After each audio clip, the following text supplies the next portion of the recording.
अस्सलामुअलैकुम। Of camera stories के एक न्यू एपिसोड के साथ मैं हूं Mazhar Malik. Thank you so much and love you so much आप सबके प्यार भरे फीडबैक का। आज जो मैं आपको कहानी सुनाने जा रहा हूं ये मुझे अरफा रईस ने भेजी है और ये 11 साल की एक बच्ची हैं। माशाल्लाह बहुत कॉन्फिडेंस है इनके अंदर। मैंने इनकी कहानी सुनी, इनकी मॉम की ज़िंदगी में जो वाक़यात आए और फिर बचपन से अरफा के साथ जो वाक़यात होते आए हैं और अभी तक हो रहा है। उन्होंने कहा लाइव शो में आपने अम्मी का नाम भी लिया था, अम्मी ने आपसे कुछ पूछा था और आपने बताया भी था उनके बारे में। और आज तस्वीर अपनी भेज के भी उन्होंने पूछा है कि जो मैं देख रही हूँ, जो मेरे साथ हो रहा है, ये क्या है। और वो कह रही हैं लाइव शो में आपने अम्मी को जो बताया था, तो मैं एंड पे ये सब कुछ बताऊंगा कि उनकी अम्मी को मैंने क्या बताया था और अरफा रईस अपने बारे में जो पूछना चाह रही है, क्या जो मैंने बताया था ठीक बताया था या चेंज था। ये एंड के लिए रखते हैं। अरफा रईस एक ऐसी स्टोरी जो मुझे उन्होंने सुनाई, एंड पे कुछ बात ऐसी की कि मुझे कुछ अपना वाकया भी याद आ गया। तो मैं चाहूँगा एंड पे औजिया बोर्ड, वो जो एक बोर्ड होता है जिसके ऊपर ABCD लिखा होता है, यस और नो होता है, रूह को आप बुलाते हैं और रूह को बुला के आप उससे पूछते हैं कि इस सवाल का क्या जवाब है, क्या तुम आ गई हो। उस हवाले से भी उन्होंने बात की, तो मुझे भी कुछ अपना याद आ गया। एंड पे वो भी इंशाल्लाह आपको ज़रूर आपके साथ शेयर करता हूँ। कहानी कुछ इस तरह की है। वो कहते हैं मेरे जो नाना अबू थे वो इंजीनियर थे, मुख्तलिफ़ जगहों पे उनकी पोस्टिंग होती रहती थी। और जिस घर की ये कहानी है, लाहौर में उनकी पोस्टिंग हुई और उनको वो घर मिला, तकरीबन मुकम्मल तामीर हो चुका था, थोड़ी बहुत उसकी कंस्ट्रक्शन, तामीराती काम रहता था। लेकिन ये फैमिली वहाँ पे शिफ्ट हो गई। पढ़ी लिखी एक फैमिली, सुलझी हुई फैमिली। उनके घर में 2 ख़वातीन थी जो काम करती थी, मेड। एक घर का काम काज करती थी और दूसरी वो कहती हैं पढ़ने के लिए आती थी। लेकिन जो इनकी घर का सिस्टम था वो जिस तरह का था कि जो घर में काम करने वालियां भी थीं, उनको इस अंदाज में अपने साथ रखा हुआ था जैसे वो भी फैमिली के फ़र्द हों। बहुत कम घरों में ऐसा होता है। आप जब किसी को अपने घर का फ़र्द बना लें और बहुत दफ़ा वो आपके घर में सो भी जाए, और सुलाते आप किस तरह हैं कि अपने बेडरूम में अपने ही बेड पे, यानी एक ही बेड है जो दोनों ने शेयर किया है, घर में काम करने वाली भी उसी बेड पे सो रही है और आप भी सो रही हैं।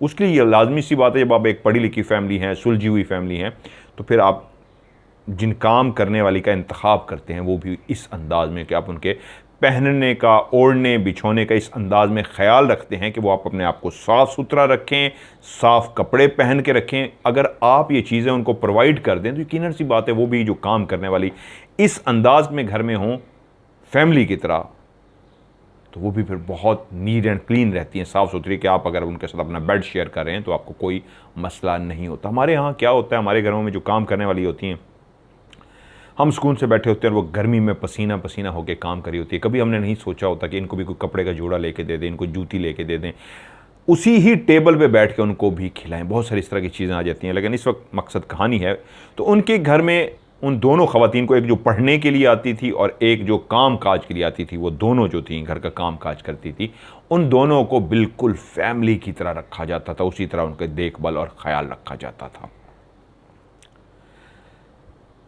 वो जो घर उन्होंने लिया था, जो उनको मिला था पोस्टिंग में, जिस बेडरूम में वो सोते थे, अक्सर वो जो काम करने वाली थी उन्हीं के साथ बेड पे सो भी जाती थी रात को, उन्हीं को अपने साथ ही ज़्यादातर वो सुलाती थी।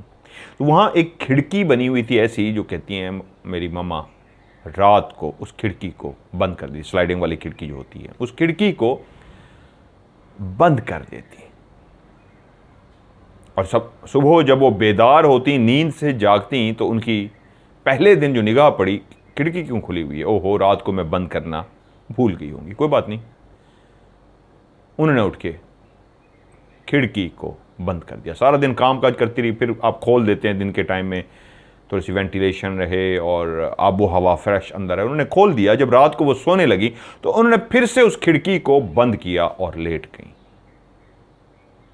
अरफा कहती है मेरी मॉम सुबह उठी तो फिर देखा खिड़की खुली हुई है। क्या हुआ, मैं भूल गई, क्या इस तरह हुआ है कि मैंने इसको फिर रात को, चलें आज मैं रात को याद करके इसको बंद करूंगी। फिर जब रात का टाइम आया, ये थर्ड टाइम होने लगा था, तीसरी दफ़ा जब उन खिड़की के पास गई तो उन्होंने कहा नहीं आज मुझे याद है, 2 दफ़ा तो मुझे हो रहा था, पता नहीं मैंने बंद की थी या नहीं, इसको मैं अभी बंद कर देती हूँ। उन्होंने खिड़की को अच्छी तरीके बंद किया और तसल्ली भी कर ली और बिस्तर पे जाके लेट गई। सुबह उठी और अपने काम काज करते हुए निगाह पड़ी उस खिड़की की तरफ तो खिड़की खुली हुई थी।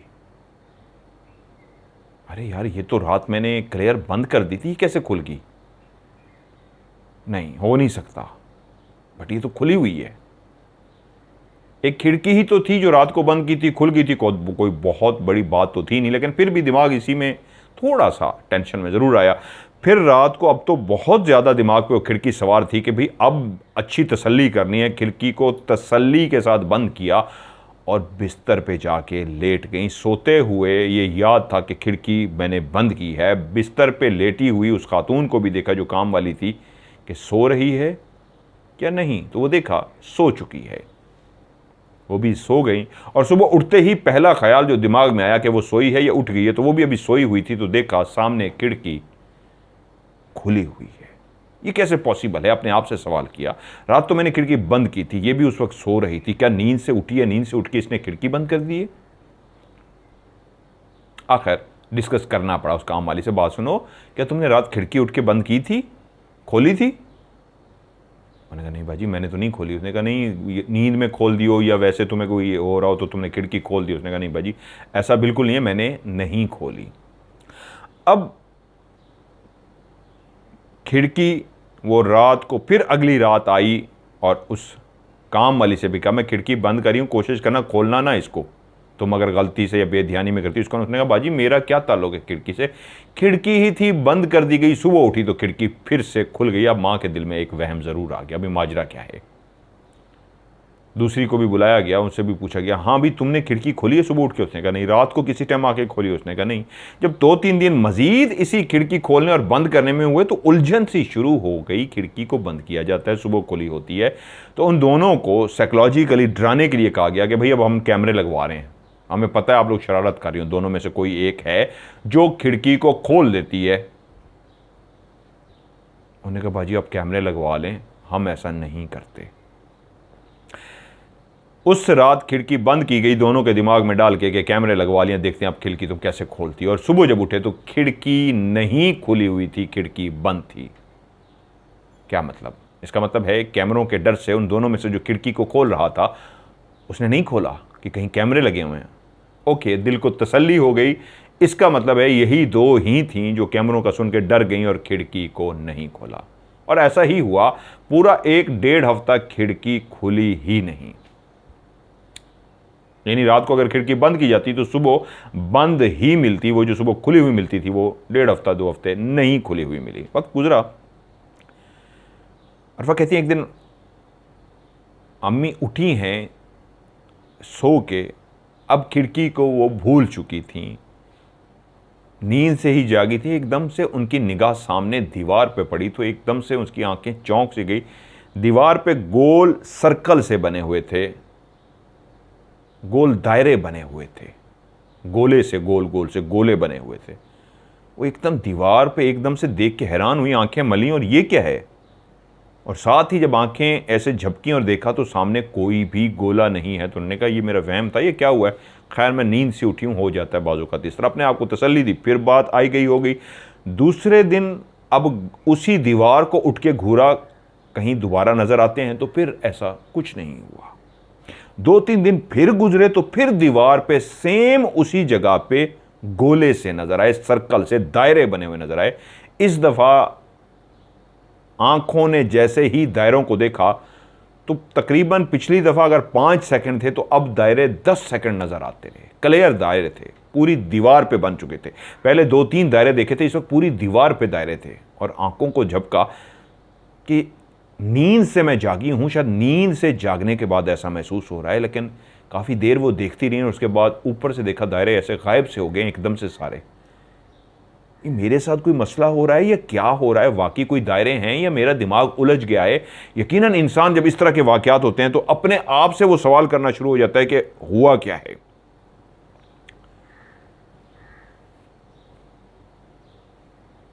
ये 2 दफा अब नजर आ चुके थे, वो उलझ चुकी थी।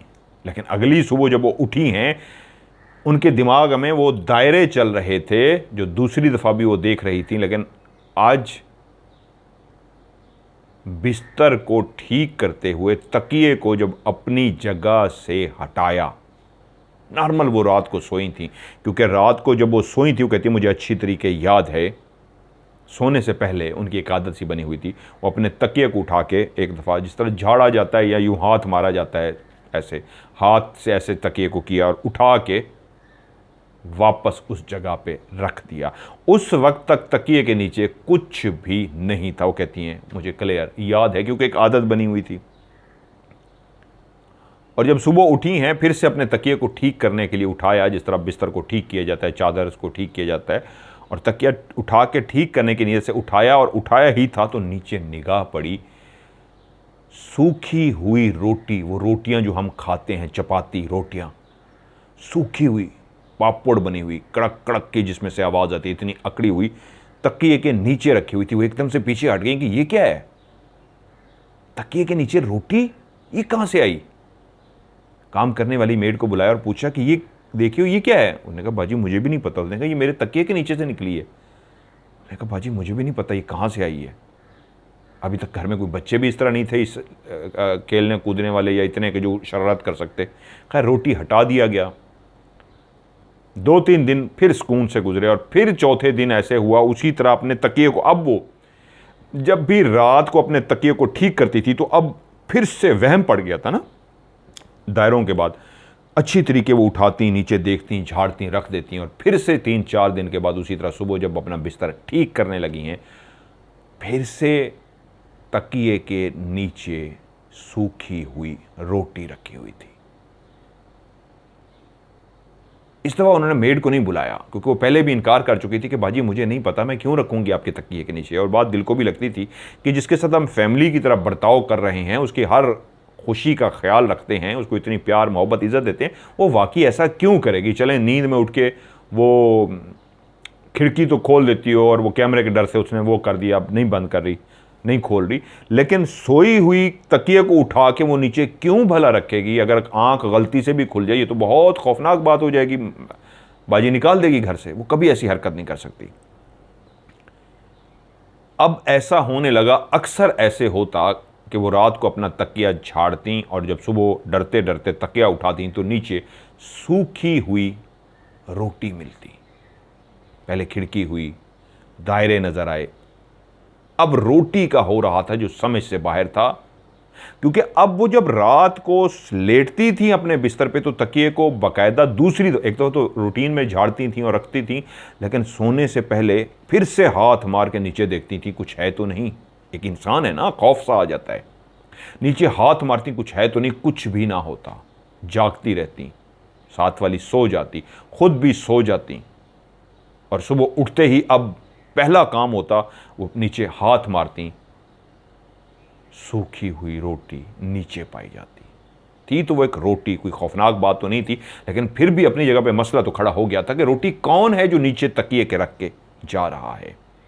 वहीं पे जहां ये वाकयात हो रहे थे, अब दोबारा से कभी कभी उनको सर्कल नजर आते, लेकिन अब वो 2 से 3 सेकंड के लिए नजर आते। कलर अलग नहीं होता था, जो दीवार का कलर था उसी तरह के ही कलर के होते, लेकिन फिर भी महसूस होते कि सर्कल बना हुआ है। 2-3 सेकंड नजर आते और गायब हो जाते। लेकिन वहीं पे अब ऊपर जो टेरेस बना हुआ था, जब वो टेरेस पे अपने गई तो वहां पे पत्थर पड़े हुए थे। काम वाली को बुलाया और कहा भाई ये पत्थर कहां से आए हैं? कोई घर में दरख्त भी नहीं है, पौधा भी नहीं इस तरह का कि बाहर से कोई पत्थर मार दे उनको।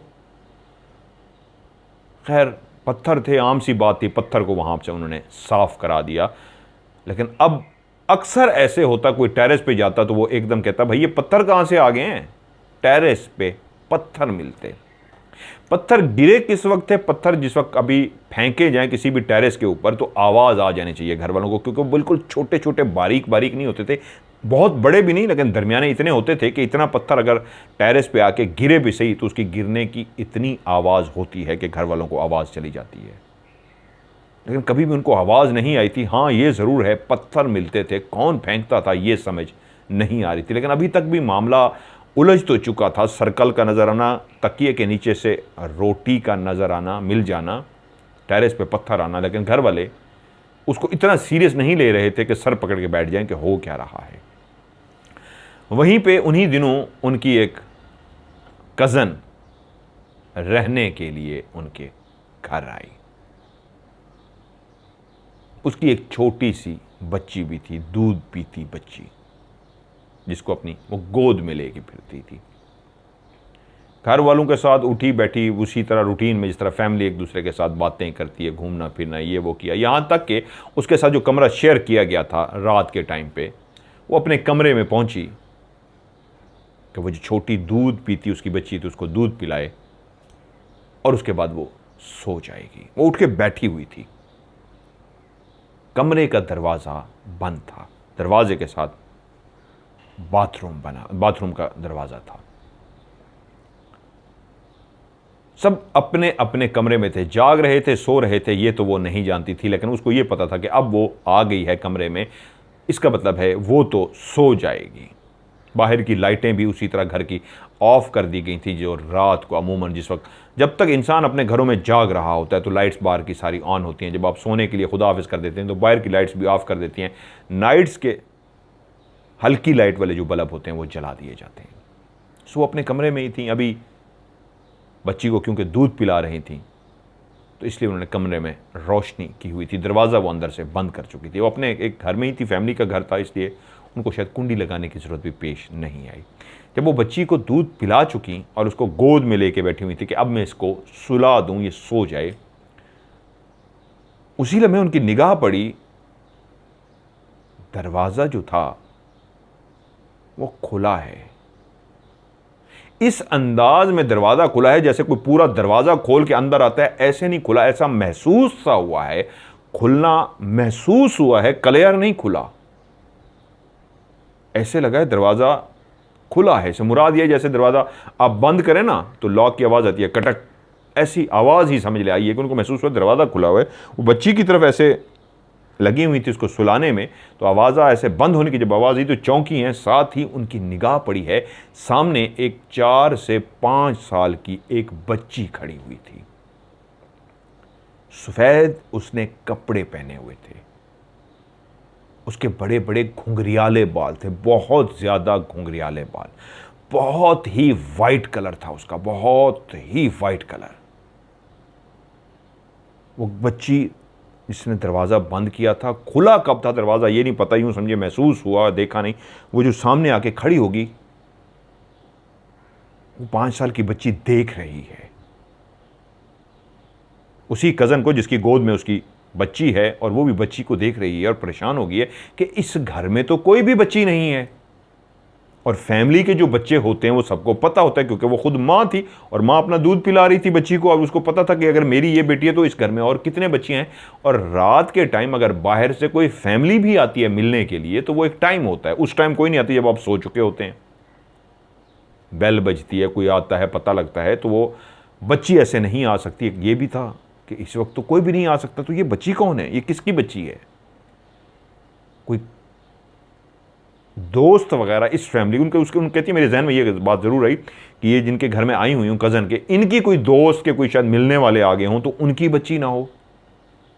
तो वह हैरान उसको देखना शुरू हो गई और उस बच्ची को यूँ देख रही, क्योंकि वो बच्ची अंदर आ चुकी है और उससे वो भी बात नहीं कर रही कि मैं इसको क्या कहूँ, ये कौन बच्ची है। तो बच्ची उस टाइम बोल पड़ी है। उस बच्ची ने कहा है, ये बच्ची मुझे दे दो। जिस वक्त वो कहती है, वो बोली है ना, ये बच्ची मुझे दे दो, तो वो आवाज़ जो थी वो एक छोटी बच्ची की आवाज़ नहीं थी, वो आवाज़ एक अजीब सी आवाज़ थी, भारी भरकम एक अजीब सी आवाज़, जैसे लहरें निकल रही हों, कोई भी इंसान, उसका गला हल्का हो, मोटा हो, पतला हो, बारीक हो, जैसा भी गला हो, फिर भी एक इंसान का गला होता है। वो जिस अंदाज में बच्ची बोली थी ना, ये बच्ची मुझे दे दो, वो ऐसा लगा कि कंप्यूटर की बनाई हुई कोई आवाज़ है, ये इंसान की आवाज़ नहीं है। तो वो एकदम से घबरा गई, और जैसे वो एकदम से घबराई हैं तो वो जल्दी से उठी हैं। उन्होंने अपने बच्ची को सीने से लगाया, उठी हैं। तो वो जो लड़की सामने खड़ी थी, घुंघरियाले बालों वाली छोटी सी वाइट कलर की बच्ची, उसी वक्त भाग के बाथरूम के अंदर चली गई। वो जल्दी से बाहर उठी हैं, दरवाज़ा खोला और चीखती हुई बाहर आ गई हैं। वो चीख रही थी, घर वालों को भी आवाज़ चली गई कि कोई चीख रहा है घर के अंदर। सब अपने अपनी लाइट्स ऑन करके बाहर आ गए, क्या हुआ क्या हुआ, और उससे पूछा तो उसने बताया कि ऐसी एक बच्ची आई जिसके घुंघरियाले बाल थे, और उसने मुझे कहा ये बच्ची मुझे दे दो। कहाँ है? उसने कहा बाथरूम में गई है। वो सब चलते हुए आए, डरते डरते बाथरूम का दरवाज़ा खोला तो बाथरूम में कोई भी नहीं था। उन्होंने पूछा तुम्हारा वहम तो नहीं है? वो कहती है नहीं, मेरा बिल्कुल वहम नहीं है। लाइट अभी कमरे की जल रही है, मैं सोई नहीं थी, इस बच्ची को फीड कराया है और अभी इसको सुलाने ही लगी थी, लाइट जल रही थी तो वो सामने आई और उसने मुझे क्लियर किया, घुंघराले बाल वाली। मैं समझी आप में से किसी के दोस्त कोई मिलने इस टाइम रात के टाइम आ गए, उनकी बच्ची ऐसे अंदर भाग के आ गई है, लेकिन जिस वक्त वो बोली है वो बच्ची की आवाज़ नहीं थी। और उसके बाल भी बहुत घुंघराले, बहुत खूबसूरत थे, बहुत गोरी चिट्टी सी थी, और उसकी आवाज़ से ही मुझे लगा कि ये इंसान नहीं है। और वो जब बाथरूम की तरफ भागी है, मैं भाग पड़ी हूँ, मैं डर गई हूँ, मेरे रोंगटे खड़े हो गए थे।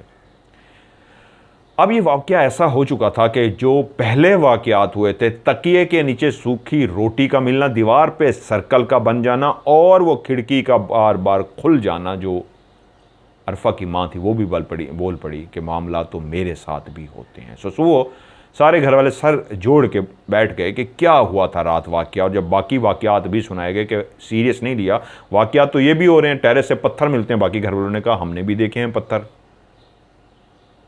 उनकी माँ का नाम जवेरिया है मेरे ख्याल में, जो अरफा की वालदा का नाम है, जो मेरे ख्याल में जवेरिया है। उन्होंने कहा अम्मी का नाम भी आप रियल बता दें तो मैं रियल ही बता देता हूँ, जी जवेरिया है। तो जवेरिया कहती है मेरी भी तकिए के नीचे से सूखी हुई रोटियाँ निकल रही हैं, मैं सर्कल देखती हूँ। फिर ये खिड़की वाला वाक़या उतरा है, मैं इन दोनों से पूछा है तो उन्होंने कहा बाजी वो भी फिर बोल पड़ी, यकीन माने आपने बेशक कैमरे का कहा था, हमें ना पहले पता था ना बाद में पता था, हमने कुछ नहीं किया। आप ये शायद समझिए कि कैमरों की वजह से हम नहीं कर रही, हमने नहीं किया। तो फिर उसके बाद फैसला हुआ किसी कारी साहब को बुलाया जाए और घर के अंदर चेक कराया जाए। वो जो काम वाली थी, जो वो अपने बिस्तर पे साथ सुलाती थी, वो बहुत हसीन और जमील औरत थी, बहुत ही खूबसूरत। जिस तरह मैंने शुरू में कहा ना, आप किसी को फैमिली मेम्बर बनाते हैं, साफ़ सुथरे हों, कपड़े अच्छे पहनाएं, खाना पीना आपके साथ बैठ के हो, तो वो फैमिली मेम्बर होते हैं, वो फिर नहीं फील होता आपके बिस्तर पे सो सकते हैं। तो वो कहते हैं वो बहुत ही सुक्की पतली सी तो थी, लेकिन बहुत ही खूबसूरत थी। उसके बहुत लंबे लंबे रेशमी से बाल थे, बहुत ही हसीनो जमील। और कभी कभी वो इतनी ताकतवर हो जाती, जवेरिया कहती हैं कि मैं देखती वो जो बड़ा सा कारपेट होता है, कभी वो धोया या साफ़ किया जाए ना तो गीला हो जाए, उसको दो बंदे मिल के उठाते हैं, तो वो अपने कंधे पे अकेला उठा के सीढ़ियाँ चढ़ के ऊपर जाती थी। वो मुझे भी हैरान करती थी उसकी बात। खैर कारी साहब को बुलाया गया, तो कारी साहब ने जब पूरे घर के अंदर पढ़ाई की और उसके बाद सारी फैमिली सामने बैठी, तो उन्होंने कहा घर में एक नहीं दो जिन हैं, एक इस काम वाली के साथ और दूसरा उसी खिड़की को जो खुली हुई सुबह आपको मिलती थी, वहीं पे ही उसी जिन का बसेरा है। घर जब ये तामीर हो रहा था उससे पहले यहाँ पे जो जगह बनी हुई थी वो वहीं पे रहता था। सो अब वहीं खिड़की बन गई है, वो खिड़की में ही बसेरा रहता है। और दूसरा जिन जो है इस काम वाली हसीन व जमील औरत के साथ है। अब अगला मरला यकीनन सी बात है, उन्होंने कहा अगर है तो जी इनको निकालिए। निकालने के मुतालिक बच्ची ने कहानी में क्योंकि मेरे साथ शेयर नहीं किया, इसलिए 100% सी बात है उन्होंने उसका हल करवाया होगा, लेकिन मैं राय कायम कर सकता हूँ, मैं खुद से नहीं बता सकता उन्होंने क्या किया। खैर वो कहते हैं वक्त गुजरा, यही बच्ची जिन्होंने मुझे स्टोरी भेजी है, अरफा रईस कहती हैं मैं जब छोटी थी तो बेडरूम में दीवान लगा होता है। दीवान बहुत सारे लोगों को शायद ना पता हो, दीवान होता है एक लकड़ी का बना होता है, मूवीज़ में भी आपने देखा होगा, कपड़े चेंज करने के लिए भी कुछ लोग उसके पीछे चेंज करते हैं। बेडरूम के अंदर होता है, एल शेप में भी होता है, या बहुत सारी इसको आप बना सकते हैं, एक किस्म का पर्दा ही होता है थोड़ा सा। वो कहती है मैं जब छोटी थी अभी भी वो छोटी हैं, लेकिन उस छोटी से मुराद आज के बच्चे जो 3-4 साल के हैं वो भी हमसे बहुत ज़हीन है। जो हम छोटे होते थे तब कुछ समझ नहीं आती थी। आज के बच्चे कंप्यूटर की पैदावार हैं, यानी कि उस दौर में पैदा हुए हैं जब कंप्यूटर है। तो ये बहुत तेज़ बच्चे हैं। वो 11 साल की, उनकी बातें सुने माशाल्लाह माशाल्लाह, बहुत कॉन्फिडेंस उनके अंदर। तो कहती है मैं वॉशरूम बहुत बचपन में बार बार जाती थी। तो मैं एक रात अपने बिस्तर से जब उठी वॉशरूम जाने के लिए, तो वो जो दीवान सा लकड़ी का बना हुआ था उसके पीछे वॉशरूम का दरवाज़ा था, वहीं से ही मैंने गुजर के जाना था। मैं अपने बेड से उठी हूँ तो मामा कमरे के अंदर नाइट वाली लाइट जला के रखती थी ताकि घुप अंधेरा ना हो, बच्ची को कभी वॉशरूम जाना पड़े तो वो आराम से जा चुके। और जिस कमरे में बच्चे हों तो वहाँ पे लाइट हल्की सी ज़रूर होनी चाहिए, घुप अंधेरा नहीं होना चाहिए, बच्चे डर जाते हैं। ये आप लोगों के लिए भी है। और हाँ, कहानी में ही आज बहुत सारी फैमिलीज़ मेरी कहानी सुनती है, क्योंकि ये 11 साल की बच्ची भी सुनती है। तो आप सबसे एक रिक्वेस्ट करूँगा, हम लोग जो कहते हैं ना बच्चों को, सोजो सोजो नहीं तो फ़लाँ जिन्न आ जाएगी, भूत आ जाएगी, फ़लाँ आ जाएगा, ये आ जाएगा, ये खुदारा ना कहा करें, ना कहा करें। यही कहने की वजह से ये, बल्कि कहानी के एंड में बात करते हैं, कहानी को जारी रखते हैं। वो कहती मैं उठी, और मैं जैसे ही उठी, उठ के बिस्तर के उस दीवान से गुजरने लगी तो वहाँ पे मैंने पहली दफ़ा जो देखा, तो कहती है मुझे आज भी याद है, वो एक काला सा था, बिल्कुल लंबा सा, बहुत लंबा, एक्स्ट्रा लंबा, इंसानी हाइट से बहुत ज़्यादा लंबा। वो बिल्कुल ब्लैक सा था और क्लियर मैंने उसको देखा। और जैसे ही मैंने उसके ऊपर निगाह पड़ी, वो चलता वो आगे निकल गया। तो कहती मैं डर के भागती हुई पीछे आ गई और आप पे बिस्तर पे लेट गई। मामा को नहीं जगाया, लेकिन मैं लेटी रही। लेकिन फिर मैंने देखा, डरते डरते कोई है तो नहीं वहाँ पे, देखा अब कोई नहीं है। तो फिर मैं उठी डरते डरते, बाथरूम का दरवाज़ा खोला, देखा अंदर तो नहीं है, अंदर भी कोई नहीं था। बाथरूम यूज़ किया और फिर भाग के आ गई, मैं बिस्तर पे सो गई। पहली दफ़ा था, वो एक काला सा साया सा था, लंबा सा, उसके हाथ पैर मुंह कुछ भी नहीं था, लेकिन इतना क्लियर था जैसे लंबा सा बांस सा होता है, गोल सा, ऐसे लंबा सा था जिसको मैंने देखा। लेकिन ये पहली दफ़ा था जो मैं बहुत डर गई। अब ऐसा होने लगा कि अक्सर मैं बाथरूम के लिए उठती तो वो मुझे काला सा वहीं खड़ा हुआ नज़र आता, और जब मैं उसको देखती तो वो चला जाता। कुछ सेकंड्स के लिए होता था, फिर चला जाता, गायब हो जाता। मुझे उस वक्त डर लगता था। मैं 1-2 दफ़ा मामा से भी कहा, मामा मुझे डर लगता है, वो नज़र आता है। मामा ने कहा नहीं बच्चे डरते नहीं है। माँ ने कॉन्फिडेंस दिया और इस तरह का, ये पढ़ लिया करो, बच्चे डरते नहीं हैं, इस तरह कहती। मैं देखती रही। लेकिन फिर एक रात जो मैंने देखा मंजर, वो ये था कि मैं कमरे में अकेली थी, मामा बाहर थी, अभी घर वाले जाग रहे थे, सोने का टाइम नहीं हुआ था, कि मैंने कमरे में खेलते खेलते एक आवाज़ सुनी। एक क्लियर आवाज़ जो थी वो बिल्ली की आवाज़ थी। हमारे घर में बिल्लियाँ नहीं हैं, हमने बिल्लियाँ नहीं कहती हैं, पाल रखी। जैसे ही मैंने बिल्ली की आवाज़ सुनी तो मैं एकदम से चौंकी, और मुड़ के जैसे ही देखा तो सामने मुझे बिल्ली, काले कलर की, काली स्याह बिल्ली, बिल्कुल बिल्ली के साइज़ की, जिस तरह एक बड़ी सी काली स्याह बिल्ली होती है, वो मैंने देखी। या उसकी मैंने झलक देखी चंद सेकंड्स के लिए, 2-3 सेकंड मुझे क्लियर उसकी झलक नज़र आई है, और मैं हैरान ही होने लगी हूँ कि ये बिल्ली कहाँ से आई। तो मैंने देखा बिल्ली नहीं है। तब मैं डर गई, एकदम से भागती हुई बाहर चली गई।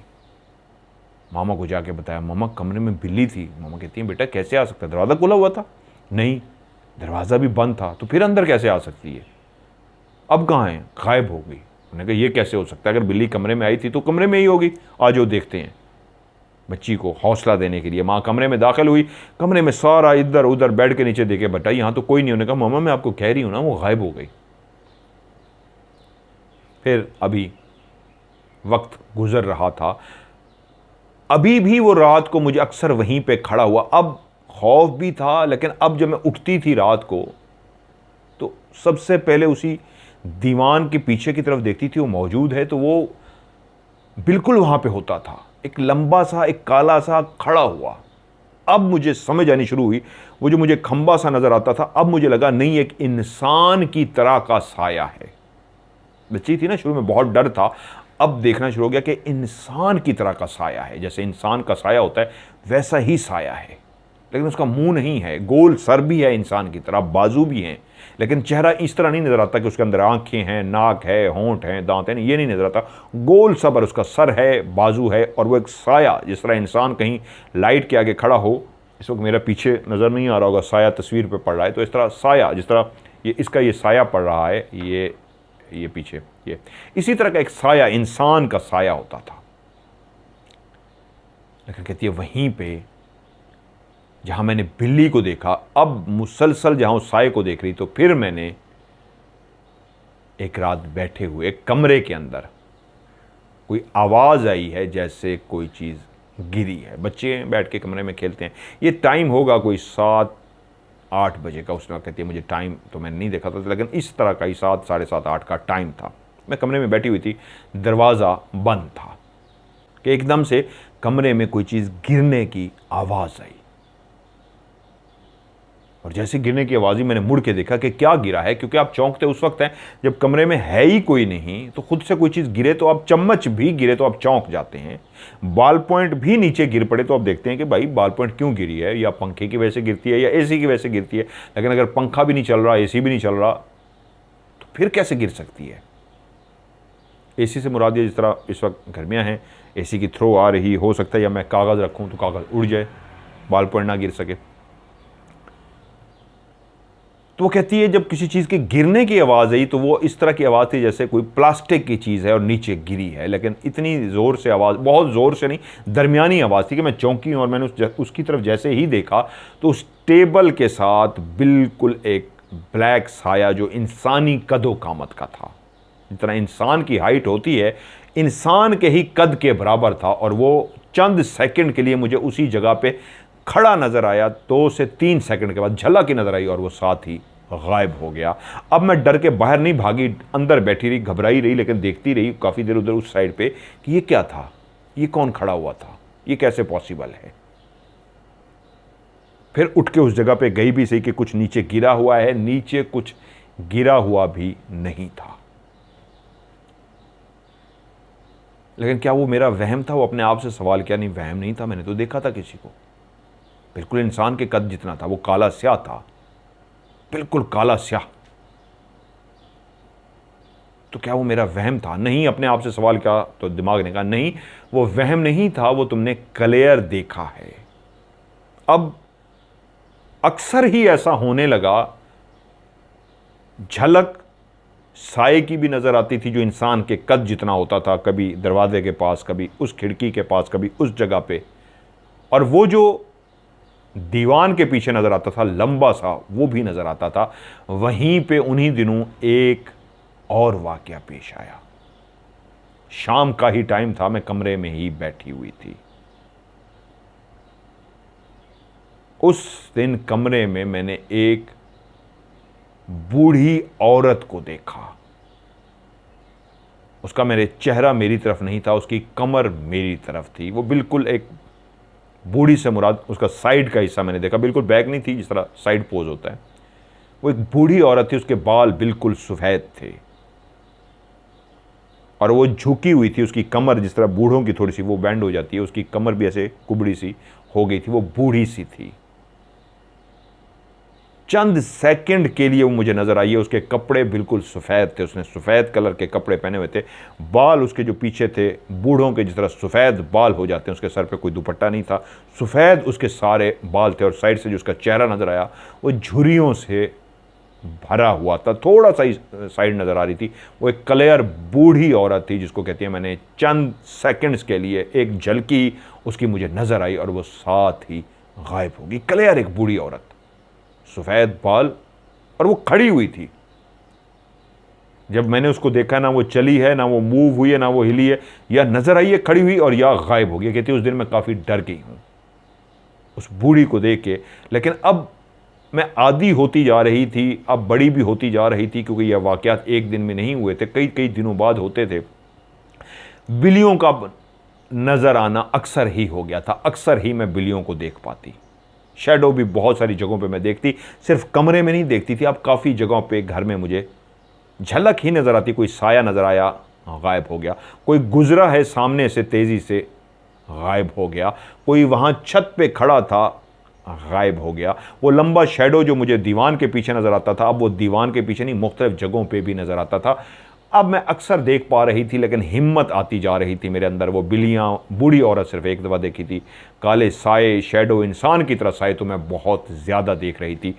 कभी गुजरते हुए, कभी खड़े हुए, कभी बैठे हुए, लेकिन एक झलक नज़र आती थी। कभी भी ऐसा नहीं हुआ था कि काफ़ी देर के लिए मुझे नज़र आया हो, हल्का सा नज़र आया, गायब हो गया। और अगर कोई गुजरता हुआ भी नज़र आता था तो 2 कदम चलता हुआ नज़र आता और साथ ही गायब हो जाता, 2 कदम चल के ही गायब हो जाता। वक्त इसी तरह गुजरता रहा। अब मैं बड़ी भी हो गई थी और अब मैं इन चीज़ों से कम डरती थी। मैं कह देती थी, जब कोई इस तरह का वाक़या होता था, नज़र आता था, मैं कहती थी कुछ भी हो जाए मुझे तुम लोगों से डर नहीं लगता, आ जाओ मेरे सामने, अब मैं तुमसे डरती नहीं हूँ। वो कहती है जिस स्कूल में मैं पढ़ रही थी वहीं पे एक गर्मियों का ये वाक़या है। स्कूल में छुट्टी हो चुकी थी, 2 ग्राउंड बने हुए थे, एक जो तीसरी क्लास के बच्चे थे उनका था और मैं चौथी क्लास में, हमारा ग्राउंड था। तो सब बच्चे, छुट्टी हो चुकी थी, घर जाने की तैयारियों में बैग उठाए जिस तरह भाग रहे होते हैं सारे, इस तरह भाग रहे थे। तो वहाँ पे बच्चों के झूले लगे हुए थे। वो कहती है कि मैं भी स्कूल से जब निकली हूँ ग्राउंड की तरफ ही गई हूँ कि बस अभी घर वाले जिस तरह लेने के लिए आते हैं, थोड़ी सी देर थी तो मैंने अभी रुकना था, बच्चे वहाँ पे नहीं थे, ग्राउंड खाली पड़ा हुआ था। तो मैंने देखा वो सामने जो ग्राउंड के अंदर झूला लगा हुआ था वो इतनी तेज़ तेज़ हिल रहा था जैसे कोई अभी अभी इस झूले से बच्चा उठ के गया हो। जब भी कोई बच्चा झूले से उठ के जाए तो झूला काफ़ी देर हिलता रहता है, लेकिन आहिस्ता आहिस्ता रुकता रुकता रुकता रुकता रुक सा जाता है। तो मैंने झूले की तरफ निगाह पड़ी तो मैंने देखा झूला हिल रहा है। मुझे लगा कि शायद छुट्टी से पहले कोई बच्चा यहाँ पे बैठा था और वो इस वजह से उठ के गया है तो झूला हिल रहा है, क्योंकि मैंने अभी वेट करना था, वहाँ पे रुकना था। तो कहती है मैं वहाँ पे खड़ी हो गई, लेकिन कुछ देर के बाद जब मेरी दोबारा से निगाह पड़ी उस झूले के ऊपर तो झूला मुसलसल अभी तक हिल रहा था, उसी ही रफ्तार से हिल रहा था जिस रफ्तार से मैंने पहले देखा था। अब उसको काफ़ी हद तक, बल्कि अब तो इतनी देर के बाद तो उसको रुक जाना चाहिए था, बिल्कुल स्लो हो जाना चाहिए था या रुक जाना चाहिए था, लेकिन उतनी ही तेज़ी से झूला हिल रहा था जैसे उसके ऊपर कोई बैठा झूल रहा हो। और उससे पहले मेरे साथ जो एक वाक़या हुआ था, सेम 2 झूलों को मैंने इस तरह ज़ोर ज़ोर से हिलते हुए देखा था। यहाँ तक कि एक बच्चा आया चलता हुआ और जब झूले पर बैठने लगा, वो छोटा था, तो मैंने उसको कहा डराने के लिए, ना बैठो, जो चीज़ें झूल रही हैं वो तुम्हें पकड़ लेंगी। शायद उसने मेरी बात को सुना ही नहीं और उसने कहा कोई बात नहीं कोई बात नहीं, और वो बैठ गया। अब वो कहती हैं उसको तेज़ तेज़ मैं काफ़ी देर से देख रही थी, दोनों झूले हिल रहे थे, तो उनके ऊपर कौन बैठा हुआ था जो मुसलसल हिल रहे थे, और 2 झूले हिल रहे थे। लेकिन जब वो बच्चा बैठ गया तो वो जो साथ वाला झूला हिल रहा था वो आहिस्ता आहिस्ता खुद से रुक गया और एक जो झूला था उस पर वही बच्चा झूले लेता रहा। लेकिन ये जो आज मैं झूला देख रही थी, क्योंकि मुझे वो 2 वाक़या भी याद आ रहा था, जो ये झूला देख रही थी ये तो रुकने का नाम ही नहीं ले रहा था। तो मैं उसको देखती रही और जितनी देर देखती रही झूला रुका नहीं। खैर कहती मैं घर चली गई। हमारे मैगज़ीन की, उनके उस स्कूल का कोई मैगज़ीन होता होगा जिसके लिए तस्वीरों खिंचवाने का दिन था। तो एक हमारी क्लास की लड़की थी, वो अक्सर कहती होती थी मुझे ना कुछ नज़र आता है, उसका नाम उसने चार्ली रखा हुआ था। वो कहती मुझे चार्ली नज़र आती है। हम उसको कहते हैं नहीं नहीं कुछ नहीं होता, तुम्हारा वहम है, लेकिन वो कहती मुझे चार्ली नज़र आई है। ऐसे हम उसकी बात को इग्नोर कर देते। तो उस दिन जो फ़ोटोशूट हो रहा था, तो वो कॉरिडोर जो बना हुआ है हमारा, सारी लड़कियां वहाँ पे तैयारी शार हो रही थी, फ़ोटोशूट होना था। तो मेरी जो एक दोस्त है उसने कहा वो जो एल शेप में कॉरिडोर बना हुआ उसके जो एंड पे ना मैंने आज कुछ अजीबोगरीब चीज़ को देखा है। मैंने कहा नहीं यार तुम्हारा वहम होगा। कहती नहीं यार मैंने देखा है, कोई ना वहाँ पे झांक रहा है, अजीब सा है वो। तो मैंने कहा कहाँ पे? तो कहती है वो जो बिल्कुल एल शेप का बना हुआ है ना, बिल्कुल एंड पे कोना है वहाँ पे। मैंने कहा आ जाओ चलो चल के देखते हैं। तो वो लड़की और मैं, हम चलते हुए गए बिल्कुल एंड पे। पानी वाला जो कूलर होता है, जो बटन पुश करें और ठंडा पानी निकलता है, कूलर रखा हुआ था, इलेक्ट्रिक कूलर जो होता है। जब हम दोनों वहाँ पे पहुँची हैं, मैंने कहा कहाँ पे देखा? तो जब हम जैसे ही उसके सामने पहुँचे, कहती वो कूलर की तरफ, उसने इशारा किया तो हम दोनों ने भी उसी तरफ देखा। तो अभी भी क्लियर हमने जिस चीज़ को देखा वो काला स्याह था, अजीबो गरीब सा, बहुत ही खौफनाक सा। सर उसका इतना बड़ा था जैसे इंसान का सर होता है, बिल्कुल ब्लैक सा, काला स्याह। और वो अभी भी हमारे खड़े, उसने गर्दन निकाली और झांक के देखा है उसने। तो हम दोनों डर गई हैं। वो वाकई वहां पे था, काला स्याह सा, अजीब सा, बहुत ही भयानक सा कि उसके हम चेहरे को भी बच्चे एक्सप्लेन नहीं कर सकते वो कैसा था, लेकिन बहुत ही अजीब सा था। वो इंसान नहीं था, वो अजीब व गरीब सा था। उसका कद भी बहुत छोटा था। नीचे से निकला उस कूलर के पीछे से, उसने झाती मारी और जैसे देखा कि हम दोनों उसको खड़ी देख रही हैं तो फिर से अंदर छुप गया। उसके बाद हम वहाँ खड़ी रही। जब बड़े आ गए तो हम भी उनके साथ चलते चलते उस कूलर तक चले गए कि अब बड़े साथ हैं, अब देखें, क्योंकि दिन की रोशनी थी। तो पीछे जाके देखा, कुछ भी नहीं था। और अगली ही दिन हमें उसी लड़की ने कहा, कल मैंने फिर चार्ली को देखा था, जिसका हम मजाक उड़ाते थे कि कुछ नहीं होता। कहती नहीं, मुझे चार्ली नजर आती है, फिर गायब हो जाती है। हमने कहा कहाँ देखा? तो उसने बताया, कूलर के पास मैंने चार्ली को देखा था, वो गायब हो गई थी। तो एक बात जो हमें नजर आ रही थी, इसका मतलब है उसको भी वो बात नजर आई थी, और इसका मतलब है वो फिर वहम नहीं था, वो जो कहती थी उसको नजर आता था। अब उन्होंने अपनी तस्वीर भी भेजी है। अभी भी वो कह रही है मुझे बहुत सारी चीज़ें नज़र आ रही हैं, अभी भी मैं देखती हूँ। क्या मदर अंकल ये मेरा वहम है? अभी भी मैं कुछ सेकंड्स के लिए साया देखती हूँ, लंबे से कद वाला देखती हूँ। क्योंकि वो कहती है कि हमारे स्कूल के अंदर बच्चियाँ ओजिया बोर्ड खेलती हैं। ओजिया बोर्ड एक होता है, बड़ा सा बोर्ड होता है जिसके ऊपर ABCD Z तक लिखी होती है, और उसके ऊपर आप एक लकड़ी का फ्रेम बना होता है। आप उससे पूछते हैं, रूह को बुलाते हैं, रूह को बुला के आप उससे पूछते हैं कि तुम आ गई हो कि नो। अगर वो यस कर दे तो इसका मतलब वो आ गई है। आप उस पर उंगली रख के बैठे होते हैं। बहुत सारे लोगों को उसका पता होगा ओजिया बोर्ड का। तो कहते हैं जब वो बच्चे खेलते हैं तो वो यस करती है कि हाँ मैं आ गई हूँ।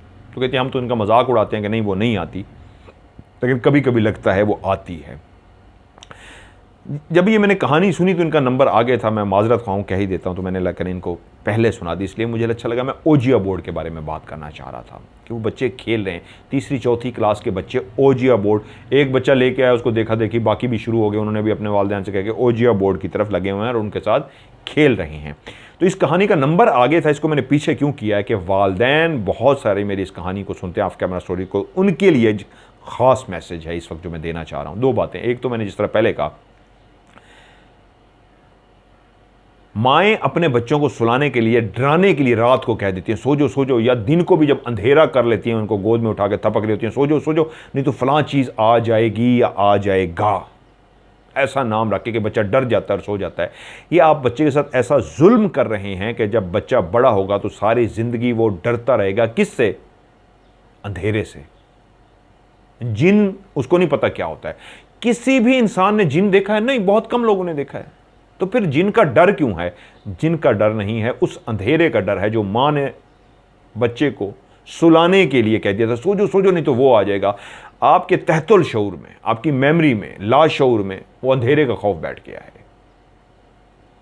अक्सर गांव में तो माएँ दुपट्टा ऊपर करके अंधेरा करके कहती हैं सो जो नहीं तो सो जो, थपक रही होती नहीं तो वो आ जाएगा। तो आपने अंधेरे को जिन बना दिया है। जैसे ही रात का अंधेरा होता है, बड़े से बड़े बंदे भी कहते हैं नहीं यार मुझसे बातें ना करो, डर लग रहा है। उनको जिन से डर नहीं लग रहा, जिन तो देखा ही नहीं उन्होंने। अंधेरा लाशऊरी तौर पे तहतुल शऊर में मौजूद है। खुदारा बच्चों को ये ना कहा करें कि सो जाओ नहीं तो जिन आ जाएगा, कभी कुछ ना कहें। बाहर अंग्रेज़ों के बच्चे जो अमीर होते हैं, बचपन से ही उनको अलग कमरे में सुलाना शुरू कर देते हैं। उनके लिए सेपरेट रूम होता है।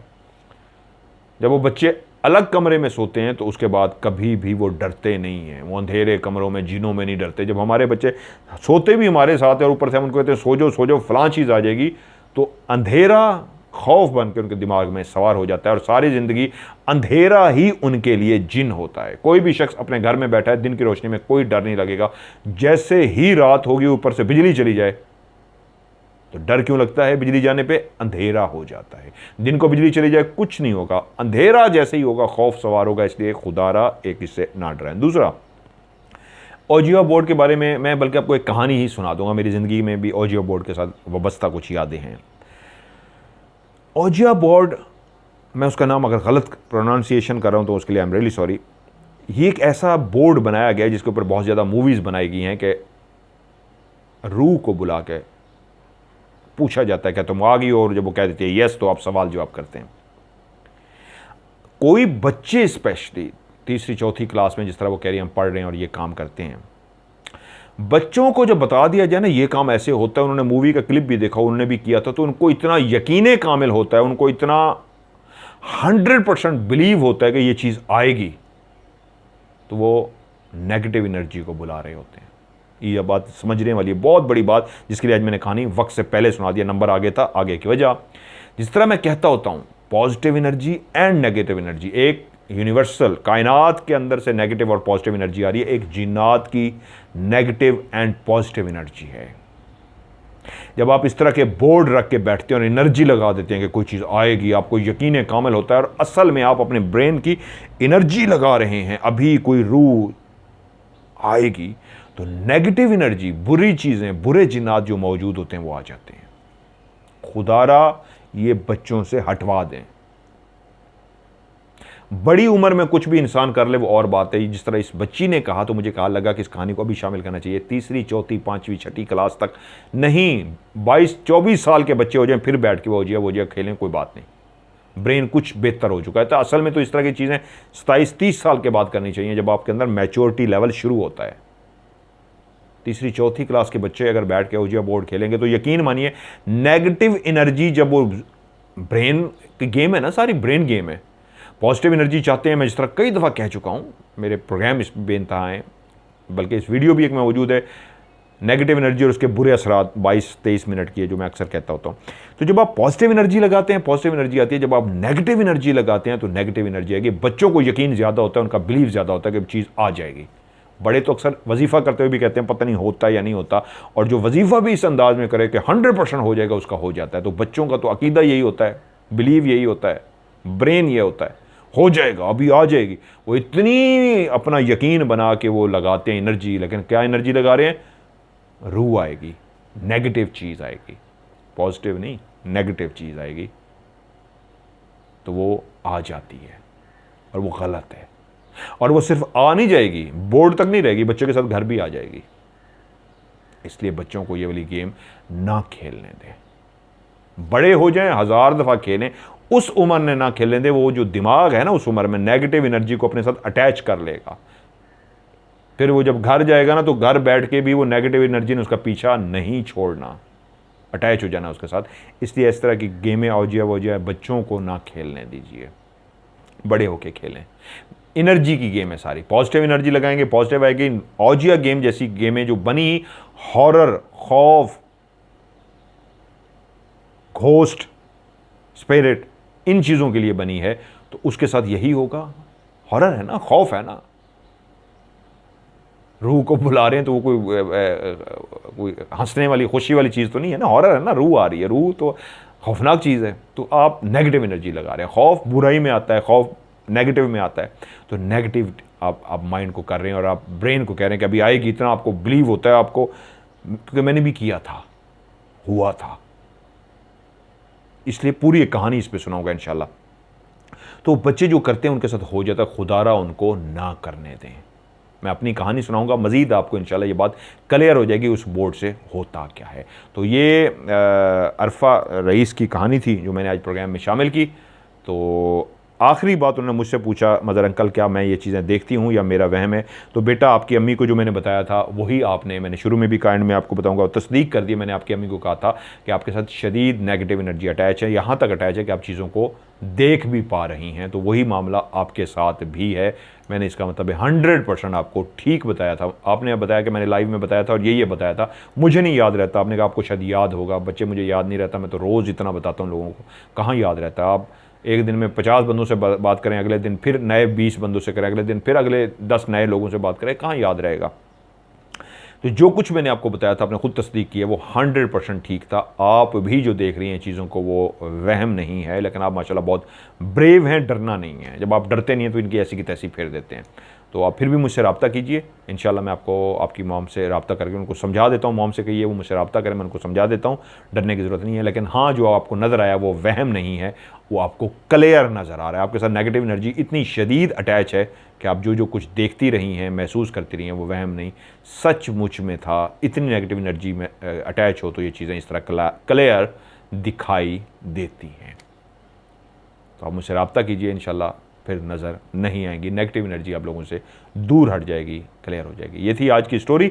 आप लोग भी अपनी कहानियाँ भेजिए, वॉइस मैसेज रिकॉर्ड करके भी भेज सकते हैं, लिख के भी भेज सकते हैं। दोनों सूरतों में आखिरी लफ्ज़ आपने लिखना है STORY, स्टोरी। उर्दू में भी कहानी लिख सकते हैं, इंग्लिश में स्टोरी लिख सकते हैं, या OCS भी लिख सकते हैं। ऑफ कैमरा स्टोरी नाम है ना, तो उसका शॉर्ट लफ्ज़ OCS लिख दें, स्टोरी लिख दें, कहानी लिख दें लाजमी आखिर पे, क्योंकि मुझे आसानी रहती है जब मैं देखता हूँ वहाँ पे लफ्ज़ स्टोरी लिखा हुआ है तो सबसे पहले उसको खोल के मैं नंबर दे के महफूज कर लेता हूँ, और जैसे ही आपका नंबर आएगा तो फिर कहानी आपके प्रोग्राम में OCS में शामिल हो जाएगी। और मेरा व्हाट्सअप का नंबर जिस पे आपने भेजना है, बाहर मुल्क में जो रहते हैं, पाकिस्तान से बाहर, पाकिस्तान का कोड मिलाएंगे 0092, पाकिस्तान का कोड है 0092 313665550। मैं रिपीट करता हूँ 0092 313665550। और पाकिस्तान से ये नंबर डायरेक्ट मिलाएंगे 0313665550।